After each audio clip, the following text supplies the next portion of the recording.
তারাপীঠ এই নামের সঙ্গে আশা করি কম বেশি সকলেই পরিচিত, কারণ এই তারাপীঠ কোনো সতীপীঠ নয়, বরং সাধক বামদেবের সিদ্ধপীঠ তারাপীঠ। ভক্তদের বিশ্বাস, এই তারাপীঠ মন্দিরে মা তারার কাছে কোনো মনস্কামনা নিয়ে এলে সেই মনস্কামনা পূর্ণ করেন স্বয়ং মা তারা।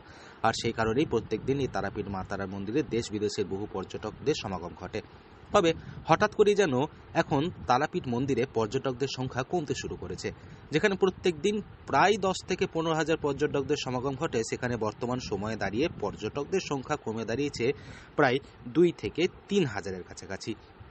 আর এর ফলেই কার্যত সমস্যায় পড়েছেন তারাপীঠের ছোট বড় হোটেল ব্যবসায়ী থেকে শুরু করে অন্যান্য ব্যবসায়ীরা।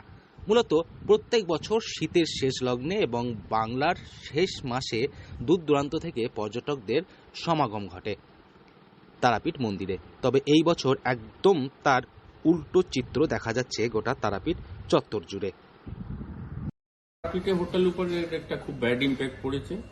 অলমোস্ট আমাদের যা হোটেল সংখ্যা আছে সেখানে 30-40% শাটডাউন হয়ে গেছে, নন সাপ্লাই অফ গ্যাস। তারাপীঠে হঠাৎ কেন এই ধরনের অবস্থা, এই বিষয়ে তারাপীঠ হোটেল অ্যাসোসিয়েশনের সেক্রেটারি সুনীল গিরি জানান, মূলত মধ্যপ্রাচ্য যুদ্ধের জেরে গোটা দেশে দেখা দিয়েছে জ্বালানি সমস্যা। গোটা দেশের বিভিন্ন জায়গায় রান্নার গ্যাসের অভাব বন্ধ হতে বসেছে অনেক রেস্তোরাঁ। বাড়িতেও রান্নার গ্যাস নিয়ে হাহাকার খবর শোনা যাচ্ছে। ঠিক তেমনভাবেই গোটা তারাপীঠে প্রায় 500 থেকে 600টি কাগজে কলমে হোটেল এবং রেস্তোরাঁ রয়েছে।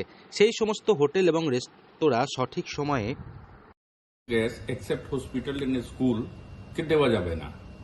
যেটুকু স্টক ছিল আগে থেকেও কেউ স্টোর করেনি বলে একটা সাডেন ক্রাইসিস ক্রিয়েট হয়েছে, তার জন্য হোটেল এবং রেস্টুরেন্ট বন্ধ হয়ে গেছে। যেটুকু আছে সেটা মেনুটাকে খুব কম্প্রোমাইজ করে চালানো হচ্ছে। এটা একটা বাজে ইম্প্যাক্ট পড়েছে, তার জন্য এটা টুরিস্টদের তো পড়ছেই, কস্টের উপরেও একটা রেটের উপর ইম্প্যাক্ট পড়ছে। প্লাস আমাদের যদি এইভাবে কন্ডিশনটা থাকে তাহলে 2-4 দিন মধ্যে একদম টোটালি ক্লোজ করে দিতে হবে। টুরিস্টদের উপর কতটা প্রভাব, মানে এখানে টুরিস্টদের উপর পড়েছে, যারা আসছে তাদের একটু খাওয়া দাওয়া সুবিধা হচ্ছে, যেহেতু ফ্লাইং রেস্টুরেন্ট গুলো বন্ধ আছে। এবং আশা করছি যে এইভাবে যদি চলে, সাপ্লাই যদি ঠিকঠাক না রেগুলার হয়, তাহলে আগামী দিনে আরো অসুবিধা হবে এবং টুরিস্ট সংখ্যাটা এখানে আসাটা কমে যাবে। গ্যাস না পাওয়ার কারণে পর্যটকদের খাবার দেওয়া যাচ্ছে না, আর এর ফলেই তারাপীঠে প্রায় 35% হোটেল বন্ধ হয়ে গিয়েছে। এমনভাবে আগামী দিনে চলতে থাকলে 3 অথবা 4 দিনের মধ্যে আরও বাকি সমস্ত হোটেল বন্ধ করতে বাধ্য হবে হোটেল কর্তৃপক্ষ বলে এমনটাই জানা যায়। অন্যদিকে এসব কারণে ব্যাপক ক্ষতির সম্মুখীন হচ্ছেন তারাপীঠের হোটেল ব্যবসায়ী থেকে শুরু করে অন্যান্য ছোট বড় ব্যবসায়ীরা। বীরভূম থেকে সৌভিক রায় রিপোর্ট, লোকাল 18 বাংলা।